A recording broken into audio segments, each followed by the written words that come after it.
नमस्कार दोस्तों, हमारे YouTube channel Sainwal classes for Uttarakhand में आप सभी का हार्दिक स्वागत है। दोस्तों, ये हमारी परीक्षा वाणी सीरीज है और आज हम चर्चा करने वाले हैं परीक्षा वाणी के अध्याय 6 यानी चैप्टर 6 में, जिसका नाम है उत्तराखंड वन आंदोलन एवं वन्यजीव। तो इससे पहले हमने इसके 2 भागों के बारे में हम पढ़ चुके हैं और ये है तीसरा भाग। तो इसमें सबसे पहले राज्य के जो प्रमुख औषधीय पौधे हैं तो उनके बारे में हम चर्चा करेंगे।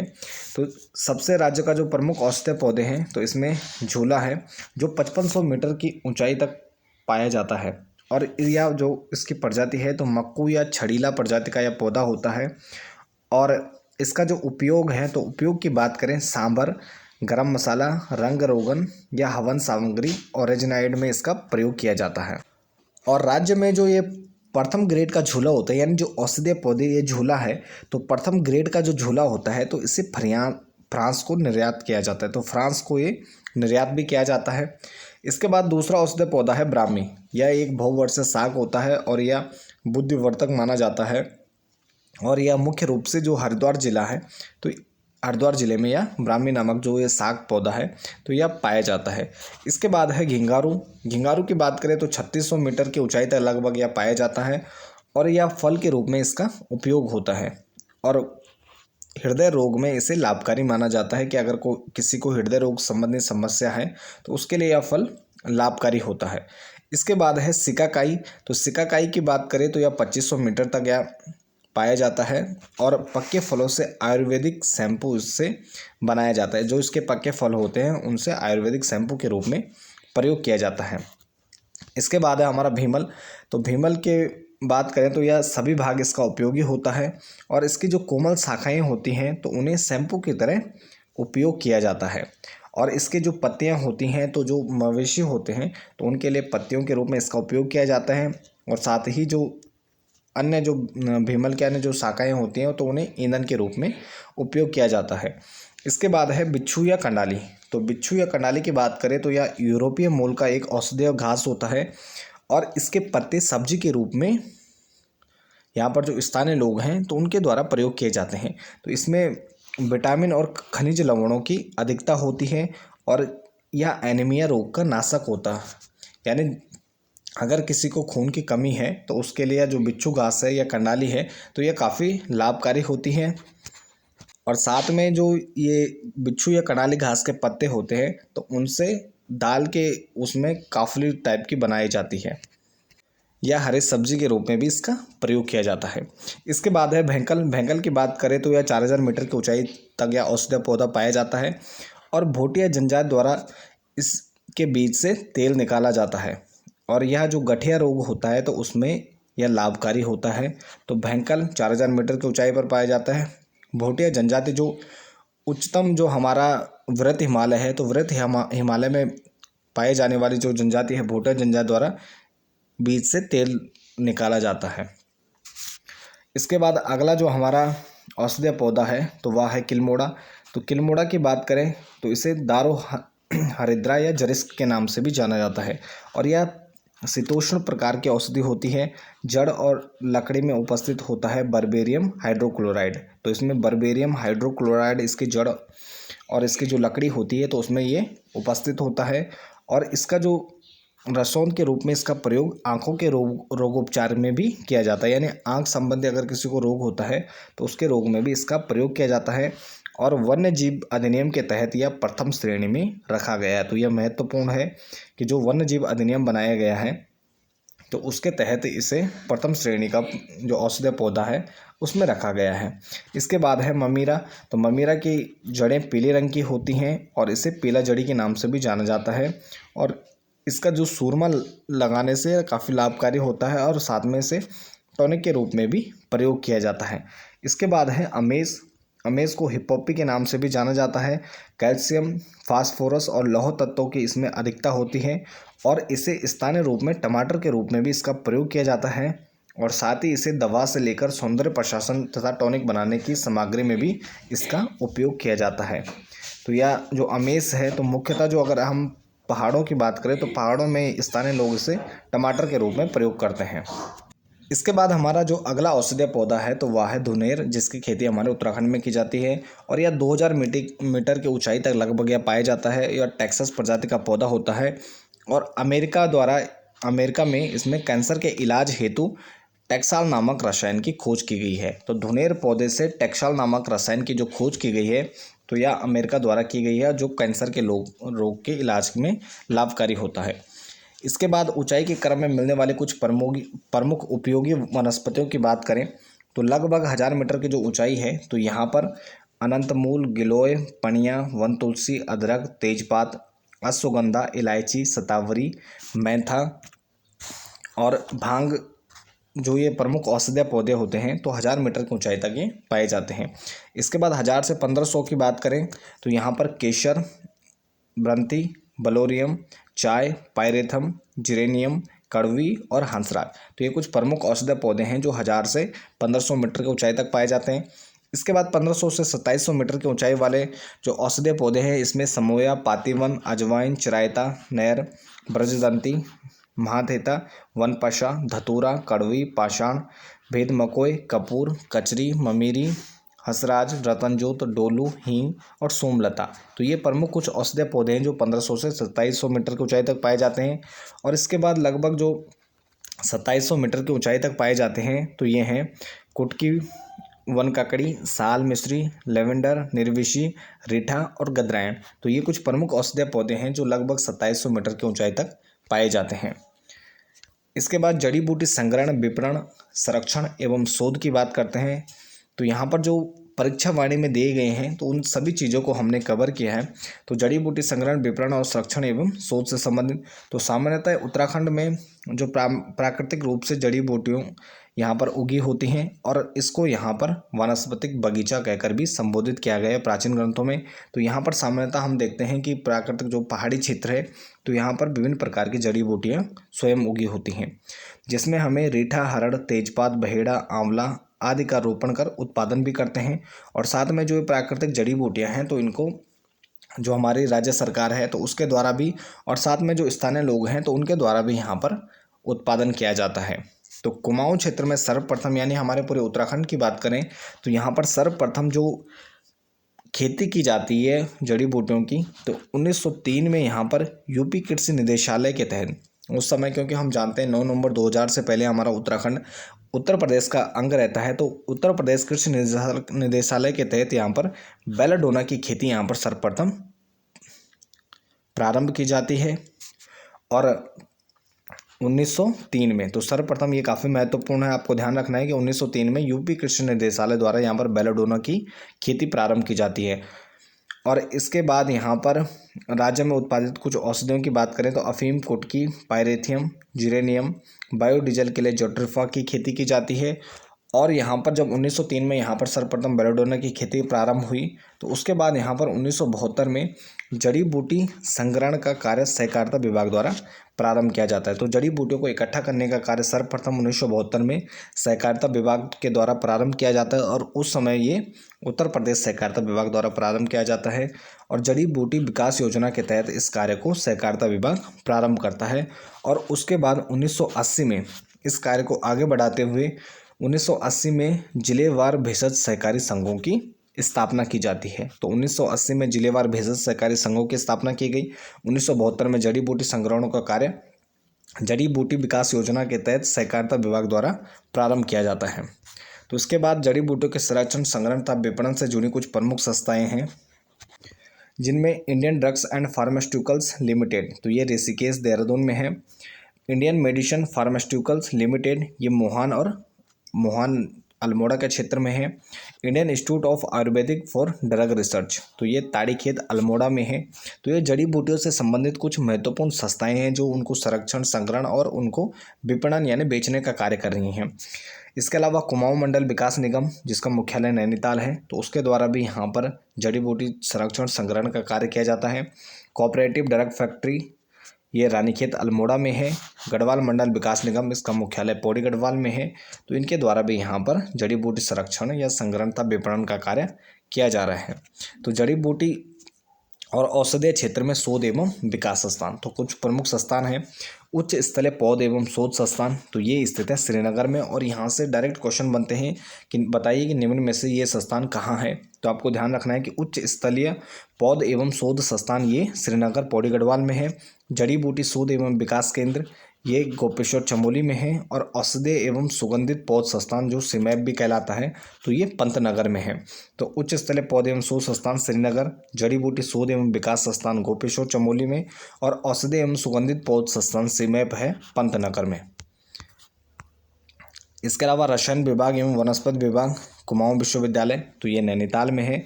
रसायन विभाग वनस्पति विभाग गढ़वाल विश्वविद्यालय का श्रीनगर। इसके अलावा यहाँ पर वन अनुसंधान संस्थान है, तो ये हमारा देहरादून में स्थित है। जीबी पंत हिमालय पर्यावरण एवं विकास संस्थान, तो यहाँ पर गोविंद वल्लभ पंत के नाम पर हिमालय पर्यावरण एवं विकास संस्थान है। तो यह कटारमल या कोसी के तट पर स्थित है अल्मोड़ा में। इसके बाद जड़ी बूटी से संबंध जुड़े कुछ अन्य जो महत्वपूर्ण तथ्य हैं, तो इसमें औषधीय पदार्थों का संग्रहण वन प्रबंधन अधिनियम 1982 के तहत किया जाता है, और जिसके तहत यहाँ पर 114 जो जड़ी बूटियाँ हैं उनको प्रतिबंधित किया गया है। तो 114 जड़ी बूटियाँ उत्तराखंड में प्रतिबंधित किया गया है।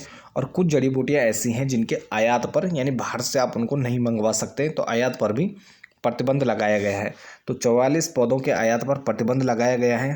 भारतीय आयात प्राधिकरण के द्वारा इन पर प्रतिबंध लगाया गया है, जिनमें कुछ प्रमुख जो औषधीय पौधे हैं, जिनमें कुटकी हो गया, जटामासी हो गया, अतीस हो गया और वन ककड़ी।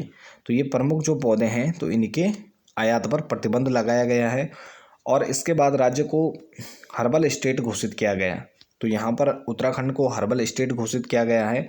जड़ी बूटियों के समग्र विकास हेतु राज्य को हर्बल स्टेट का दर्जा प्रदान किया गया है। और यहाँ पर मुख्यमंत्री की अध्यक्षता में एक औषधीय पादप बोर्ड का गठन किया गया है।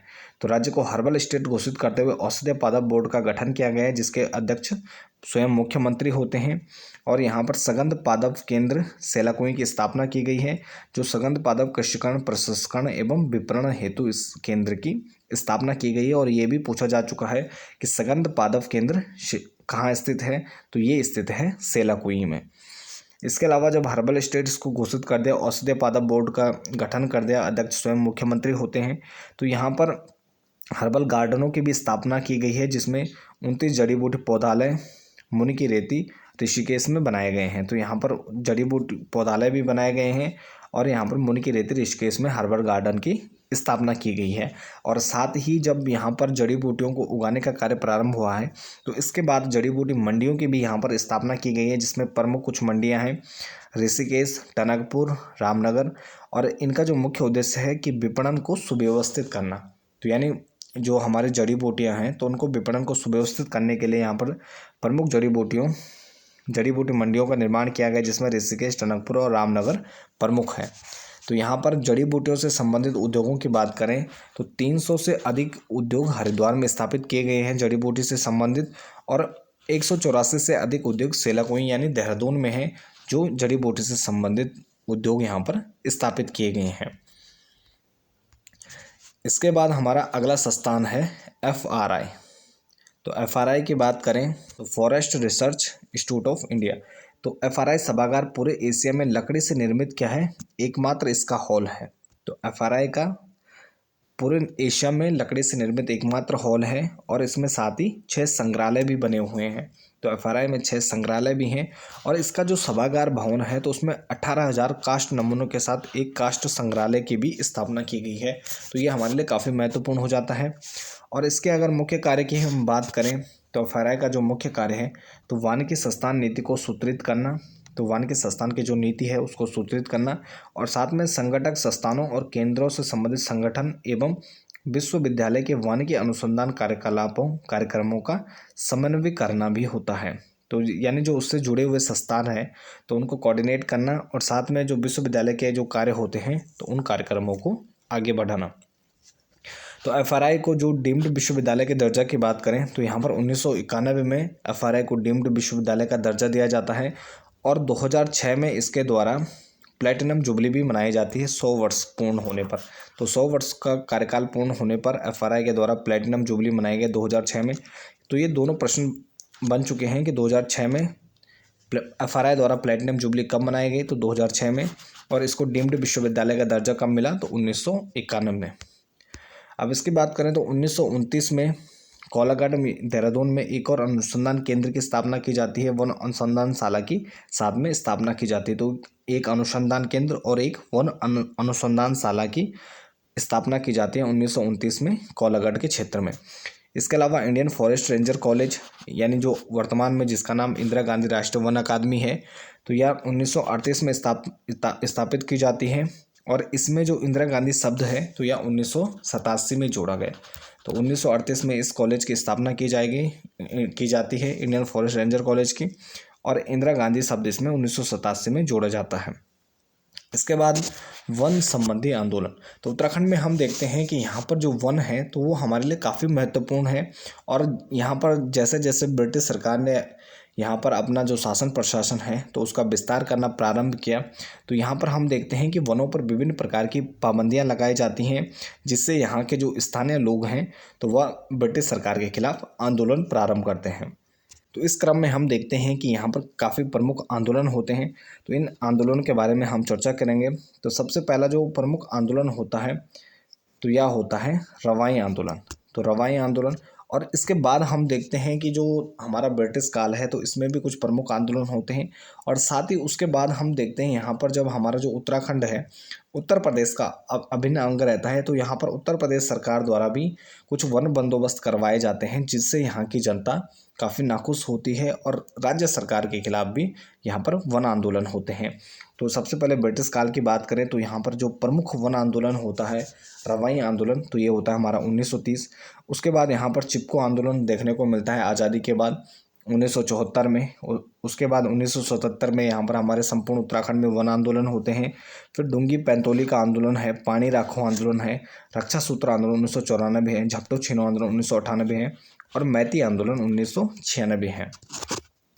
तो इसमें सबसे पहले रवाई आंदोलन की हम बात करें तो रवाई आंदोलन रवाई उत्तरकाशी का क्षेत्र है और टेरी रियासत से संबंधित यह आंदोलन है। क्योंकि हम देखते हैं कि 1815 में जब यहाँ पर अंग्रेजों का शासन स्थापित हो जाता है तो उनके ही छत्र छाया में गढ़वाल में सुदर्शन शाह के नेतृत्व में टेरी राज्य की स्थापना होती है। और पुनः जो गढ़ राजवंश था तो पुनः गढ़ राज्य की स्थापना की जाती है। सुदर्शन शाह पहले राजा बनते हैं टिहरी के। तो यहाँ पर ये रवाई जो आंदोलन होता है तो यह उत्तरकाशी में है, यमुना नदी के तट पर स्थित है। और यहाँ पर यह आंदोलन प्रमुख रूप से टेरी रियासत में होता है। तो यह जो आंदोलन की बात करें तो नरेंद्र शाह के समय यहाँ एक नया वन कानून पारित होता है 1929 ईस्वी में। और यह जो नया वन कानून था तो इसके तहत किसानों की भूमि को भी वन भूमि में शामिल किया जा सकता था।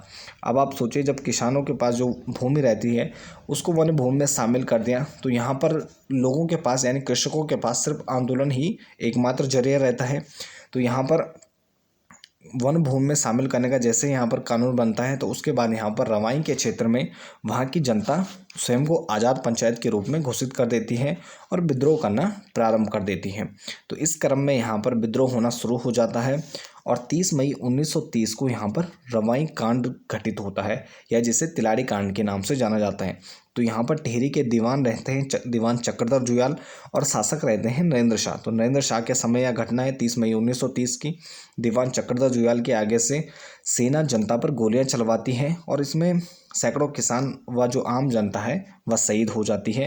तो यह जो 30 मई 1930 का रवाई कांड है तो यह तिलाड़ी मैदान में होता है, जो कि वर्तमान में उत्तरकाशी में यमुना नदी के तट पर स्थित है। तो 30 मई 1930 को रवाई में शहीद दिवस के रूप में भी इसको मनाया जाता है और इसको तिलाड़ी आंदोलन भी कहा जाता है, क्योंकि तिलाड़ी के मैदान में यह घटना घटित होती है तो इसे तिलाड़ी आंदोलन भी कहा जाता है।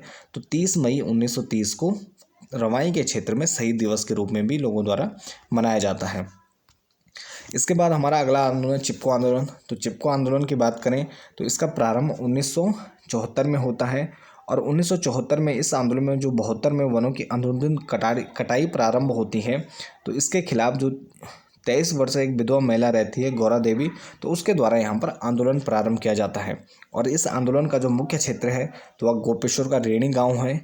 और इसके चिपको आंदोलन की बात करें हम कि इसका नामकरण चिपको आंदोलन क्यों पड़ा, तो यहाँ पर महिलाओं द्वारा वृक्षों की सुरक्षा हेतु पेड़ों पर ये चिपक जाते थे।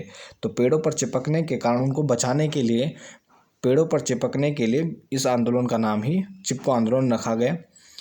तो इसमें जो इसका प्रारंभिक नारा था चिपको आंदोलन का, तो उसका प्रारंभिक नारा था हिमपुत्रियों की ललकार, वन नीति बदले सरकार, वन जागे वनवासी जागे। तो यह इसका प्रारंभिक नारा था। और 1977 में इन्होंने चिपको आंदोलन से संबंधित जो जुड़े हुए लोग थे तो उनके द्वारा एक प्रसिद्ध नारा दिया गया, क्या है इस जंगल के उपकार, मिट्टी पानी और बयार, जिंदा रहने के आधार। तो ये प्रमुख नारे थे जो इससे जुड़े हुए हैं। प्रारंभिक नारा है हिमपुत्रों की ललकार, वन नीति बदले सरकार, वन जागे वनवासी जागे।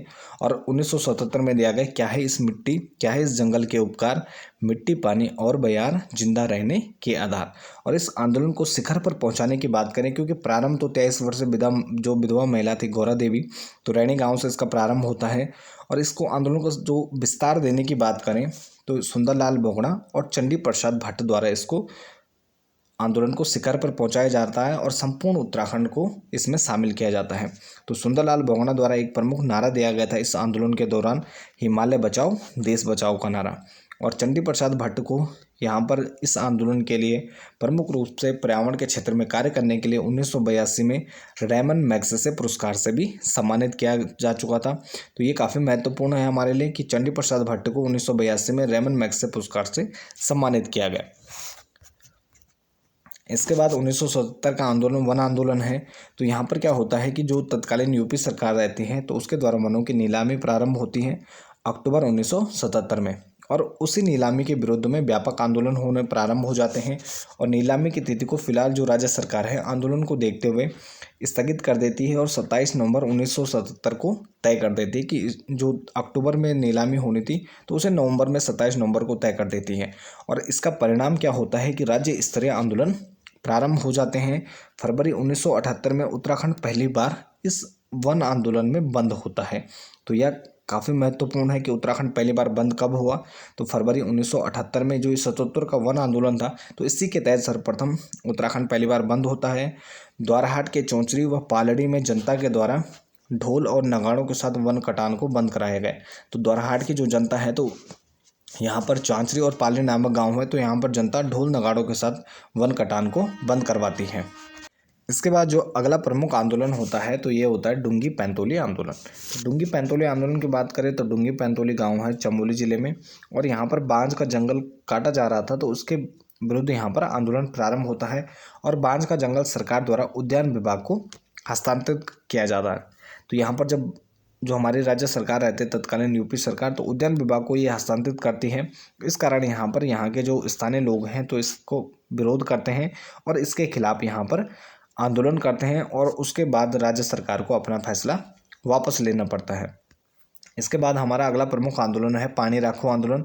तो 80 के दशक के मध्य में आंदोलन पौड़ी के ऊपरी खाल में चलाया जाता है और इसमें मुख्य उद्देश्य पानी की कमी को दूर करने के लिए सच्चिदानंद भारती हैं जो शिक्षक थे, तो इनके द्वारा यहाँ पर आंदोलन प्रारंभ किया जाता है और उनके द्वारा दूधातोली लोक विकास संस्थान की भी स्थापना की जाती है।